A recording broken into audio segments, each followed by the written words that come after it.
Hello everyone, स्वागत है आपका हमारे YouTube channel history for you में।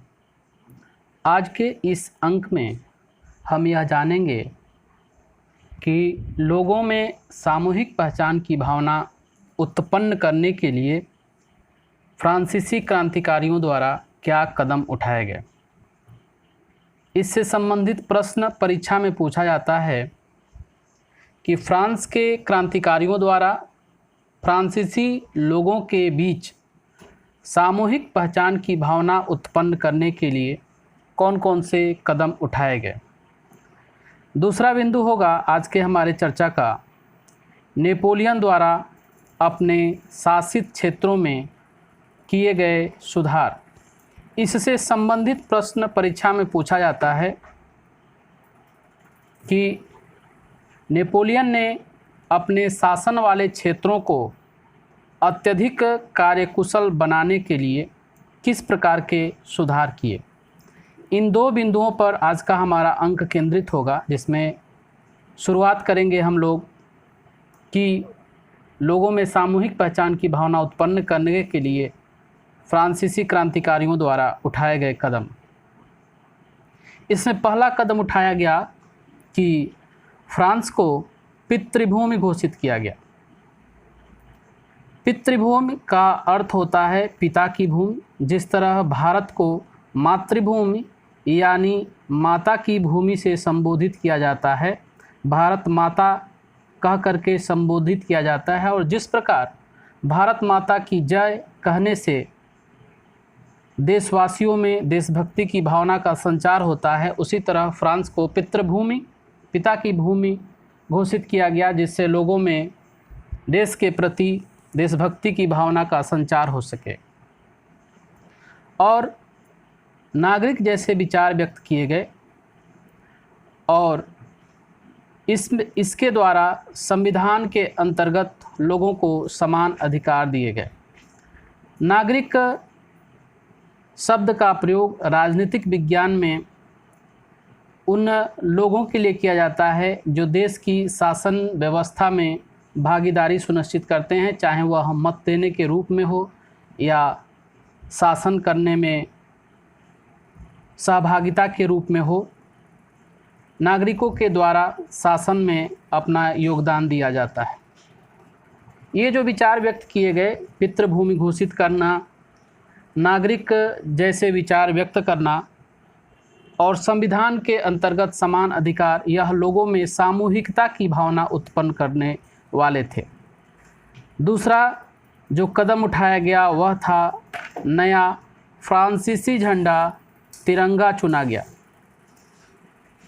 जैसा कि भारत का झंडा भी तिरंगा झंडा है और फ्रांस का फ्रांसीसी झंडा तिरंगा चुना गया, जो 3 रंगों का था।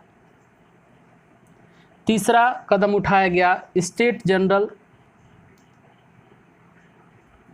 का नाम बदलकर नेशनल असेंबली राष्ट्रीय सभा रखा गया। और स्टेट जनरल वह संगठन था जो नागरिकों को शासन करने वाले लोगों पर अंकुश लगाने का या शासन करने वाले लोगों पर अपने प्रभाव का इस्तेमाल करता था, जिससे वह निरंकुश न हो सके। तो इस स्टेट जनरल का चुनाव सक्रिय नागरिकों के समूह द्वारा किया जाने लगा और इसका नाम बदलकर नेशनल असेंबली यानी राष्ट्रीय सभा कर दिया गया। अब सक्रिय नागरिक किसे कहते हैं? सक्रिय नागरिक वह हैं जिनकी उम्र 25 वर्ष से अधिक और जो कम से कम 3 दिन की मजदूरी के बराबर कर अदा कर सकते थे, वह सक्रिय नागरिक कहलाए।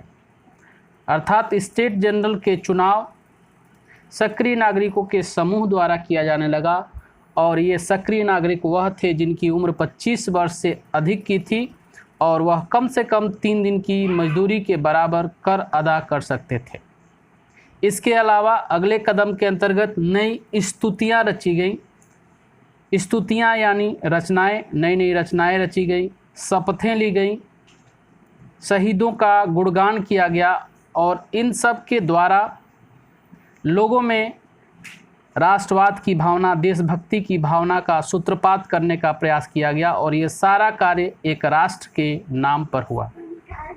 एक केंद्रीय प्रशासनिक व्यवस्था लागू की गई जिसमें अपने भूभाग में रहने वाले सभी नागरिकों के लिए समान कानून बनाए गए। केंद्रीय प्रशासनिक व्यवस्था और उस क्षेत्र में रहने वाले सभी नागरिकों के लिए समान कानून। किसी भी समाज में विभेद तब उत्पन्न होता है जब एक वर्ग के लिए अलग कानून हो और दूसरे वर्ग के लिए अलग कानून हो। जब समान कानून होता है तो समान कानून सामूहिकता की भावना उत्पन्न करती है। इसके अलावा आंतरिक आयात निर्यात शुल्क समाप्त किया गया और भार तथा माप की एक समान व्यवस्था लागू की गई। इस एक समान भार माप की व्यवस्था ने भी लोगों में राष्ट्रवाद की भावना सूत्रपात करने का कार्य किया। 7वें कदम के अंतर्गत क्षेत्रीय बोलियों को हतोत्साहित किया गया और पेरिस में फ्रेंच जैसा बोला और जैसी बोली और लिखी जाती थी वही राष्ट्र की साझा भाषा बनी। इस तरह ये 7 कदम उठाए गए फ्रांसीसी क्रांतिकारियों द्वारा, जिसके कारण फ्रांस के लोगों में राष्ट्रवाद की भावना विकसित हुई। दूसरा हमारा बिंदु है नेपोलियन द्वारा अपने शासन वाले क्षेत्रों को अत्यधिक कार्यकुशल बनाने के लिए किए जाने वाले सुधार। उसमें सबसे पहला सुधार किया गया वह नेपोलियन संहिता को लागू किया गया।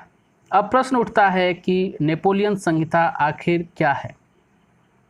तो नेपोलियन संहिता नेपोलियन द्वारा लागू की गई नागरिक संहिता है जो 1804 ईस्वी में लागू की गई और इसकी विशेषता यह थी कि इसने जन्म पर आधारित विशेषाधिकार समाप्त कर दिए। जैसा कि हम जानते हैं कि फ्रांस के समाज में पादरी और कुलीन वर्ग जो प्रथम और द्वितीय स्टेट के थे उन्हें जन्मतः विशेषाधिकार प्राप्त था और यह जन्म पर आधारित विशेषाधिकार इस 1804 की नागरिक संहिता द्वारा समाप्त कर दिया गया। परीक्षा में 1 नंबर के प्रश्न में यह प्रश्न पूछा जाता है कि नेपोलियन संहिता क्या है, नेपोलियन संहिता किसे कहते हैं। तो नेपोलियन संहिता 1804 की नागरिक संहिता है और इस नागरिक संहिता की विशेषता यह थी कि इस विशेषता ने जन्म पर आधारित विशेषाधिकार जो पादरी और कुलीन वर्ग को प्राप्त थे उसे समाप्त कर दिया इस नागरिक संहिता के द्वारा। दूसरा कदम उठाया गया, इसमें कानून के समक्ष बराबरी और संपत्ति के अधिकारों को सुरक्षित बनाया गया। कानून के समक्ष बराबरी वह ऐसी व्यवस्था है जिसके कारण लोगों में एक दूसरे के प्रति अच्छी भावना विकसित होती है। एक वर्ग का दूसरे वर्ग के साथ किसी प्रकार का मनमुटाव उत्पन्न नहीं होता और संपत्ति के अधिकार से लोगों में संपत्ति और अर्जित करने की क्षमता विकसित होती है जिससे देश विकास करता है। तीसरा कदम उठाया गया, उसमें डच गणतंत्र, स्विट्जरलैंड, इटली और जर्मनी में नेपोलियन ने प्रशासनिक विभाजनों को सरल बनाया।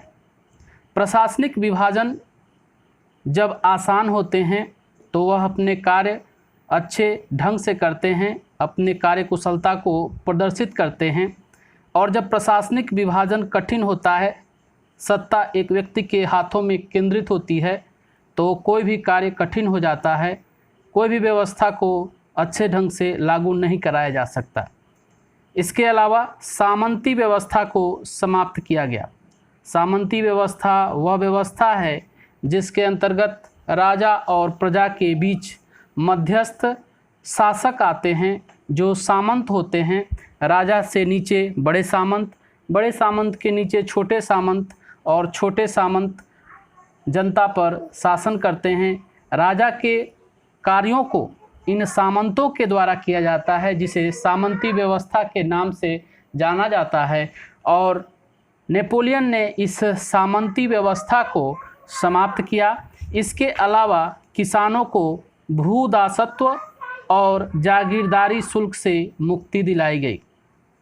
भूदासत्व होता है जिसमें किसान अपने ज़मीनों पर कार्य करने वाले दास के रूप में हो जाते हैं और इस किसानों को इन दोनों भूदासत्व और जागीरदारी शुल्कों से मुक्ति दिलाई गई, जिससे किसानों को अत्यधिक फसल उत्पादन करने और आर्थिक रूप से समृद्ध होने का अवसर प्राप्त हुआ। चौथा सुधार किया गया वह यह था कि शहरों में भी कारीगरों को श्रेणी संघों के नियंत्रण से मुक्त किया गया, श्रेणी संघों के नियंत्रण को हटाया गया। अब यहाँ प्रश्न यह उठता है कि यह श्रेणी संघ क्या होते हैं। जब एक ही प्रकार के व्यवसाय करने वाले लोगों का संघ श्रेणी संघ कहलाता है। जैसे लोहे का काम करने वाले लोग एक संघ के अंतर्गत संगठित होते हैं, लकड़ी के कार्य करने वाले लोग एक संघ में एकत्रित होते हैं, तो ये अलग अलग कार्य करने वाले लोगों का समूह श्रेणी संघ कहलाता है, जिसको अंग्रेजी में गिल्ड कहते हैं। तो यह श्रेणी संघ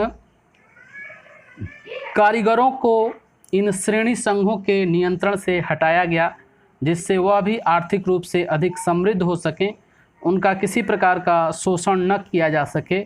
और पांचवा सुधार किया गया, यातायात और संचार व्यवस्था को सुधारा गया। और इस तरह इन 5 सुधारों के द्वारा नेपोलियन ने अपने शासन वाले क्षेत्रों को अत्यधिक कार्यकुशल बनाने का कार्य किया। इस तरह आज के अंक में हमने 3 प्रश्नों पर अपना ध्यान केंद्रित किया, जिसमें पहला प्रश्न था कि फ्रांस के क्रांतिकारियों द्वारा फ्रांसीसी लोगों में सामूहिक पहचान की भावना उत्पन्न करने के लिए कौन कौन से कदम उठाए गए।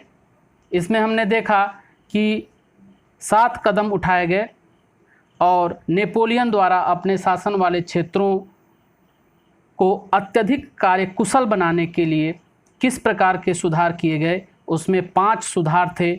और एक प्रश्न, नागरिक संहिता या नेपोलियन संहिता किसे कहते हैं, नेपोलियन संहिता द्वारा क्या परिवर्तन हुआ, यह हमने आज के इस अंक में जाना।